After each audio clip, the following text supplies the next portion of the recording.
أهلا وسهلا بكم في الجزء الثالث والأخير من صوتيات اللغة الألمانية ونطق الحروف في اللغة الألمانية. بكده هنكون قفلنا كل الصوتيات. ده هنتكلم في الجزء ده عن بعض الأشياء البسيطة المفقودة في الفيديو الأول والفيديو التاني، زي حرف ال R. حرف ال R ده بيتنطق في وسط الكلام غين أو ممكن ما يتنطقش لو في بينهم حرفين، واحد متحرك وواحد ساكن، لكن ما لازم يتنطق، بس بيتنطق غين في وسط الكلام لو بين حرفين متحركين. زي مثلا دي فيرت شافت، دي فيرت شافت الاقتصاد، دي فيرت شافت الاقتصاد، دي فيرت شافت الاقتصاد. هنا ما نطقتهاش، علقتها، علقت الار علقتها. داس كورونا فيروس اللي هو فيروس كورونا المنتشر الفترة دي، اسمه داس كورونا فيروس. داس كورونا فيروس هنا نطقتها غين لأنها بين حرفين متحركين، يعني كورونا بين حرف الأو والأو، والفيروس بين حرف الإي والأو، فنطقتها هنا غين. داس كورونا فيروس. الار اللي بتيجي في الاخر بقى، في اخر الكلمة قبل الايه، بتتعلق، ما بتتنطقش. دير زي دير فاتا، ما نطقتهاش لا هنا ولا هنا. دير، دير علقتها كده. فاتا اللي هو الاب. دي موتا الام، دي موتا اللي هي الام. دي شفيستا اللي هي الاخت، دي شفيستا اللي هي الاخت. الحرف ده اللي هو اس ست في الكتابة هو بيتنطق سين، في الكتابة برضه ممكن يتكتب اس 2 اس. يعني دي شتراسة اللي هو الشارع، هي في الكتابة لو كتبتها دي شتراسة دي صح ودي صح في الكتابة.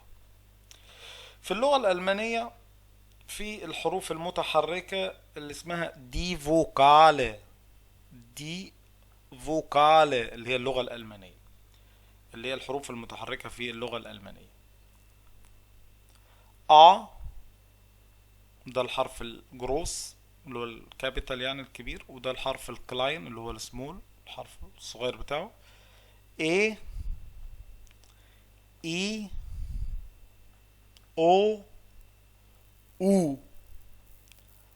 A E I O U دي الحروف المتحركة، اسمها الحروف المتحركة دي فوكالة. بقى الحروف بقى اسمها الحروف الساكنة اللي هي دي كونزونانتن، دي كونزونانتن الحروف الساكنة اللي هي البي. طبعا ده اللي هو الجروس بتاعه، وده الكلاين بتاعه، ده اللي هو الحرف الكابيتال وده الحرف السمول.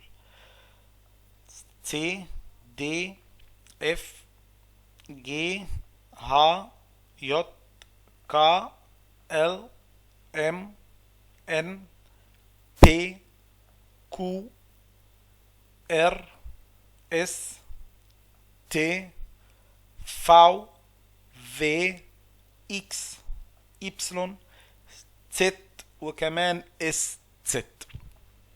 يبقى في عندنا حروف متحركة وفي عندنا حروف ساكنة. في الحرفين دول اللي هما الآ والإي، صوتيا بيساوي الإي والإي صوتيا، اللي هو أي كصوتيا يعني زي كلمة ماي، ماي اللي هو شهر مايو، ماي هنا اتنطقت أي ماي. الكلمة في اللغة الألمانية بتلاقيها ساعات طويلة، فبنقسمها إلى مقاطع، أو غالبا بتقسم إلى مقاطع. زي كلمة دي فراي هايت، دي فراي هايت دي طبعا اللي هي أداة المعرفة اللي هي ال، فراي هايت اللي هي الحرية، فبنقسمها كصوتيا إلى فراي هايت.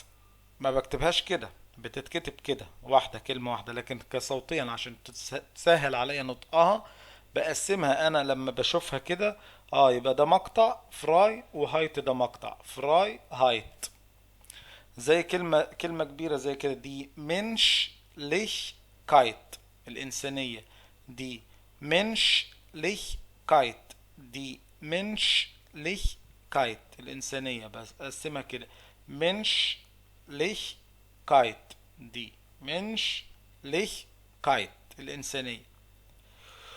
زي برضو جيبن، جيبن يعني يعطي، جيبن ده فعل فيرب بمعنى يعطي. زي جي بن، جي بن، جي بن. بكده احنا تقريبا خلصنا وانتهينا من موضوع صوتيات اللغة الألمانية. لو فهمنا اللي في الثلاث فيديوهات كويس وعرفناه هيبقى سهل علينا ان احنا نقرأ اي كلمة اي جملة ألماني. هيتبقى اللي بعد كده ان احنا نبتدي نفهم الكلمة او الجملة دي يعني ايه، وازاي نبتدي نكون جمل، وازاي نبتدي نعمل محادثات. وده اللي ان شاء الله هنتعلمه في الفيديوهات القادمة. اتمنى ان احنا نكون قضينا وقت كويس مع بعض، وان شاء الله تكونوا استفدتوا بفيديوهاتنا، وان شاء الله تستفيدوا بفيديوهاتنا اللي جاية ان شاء الله.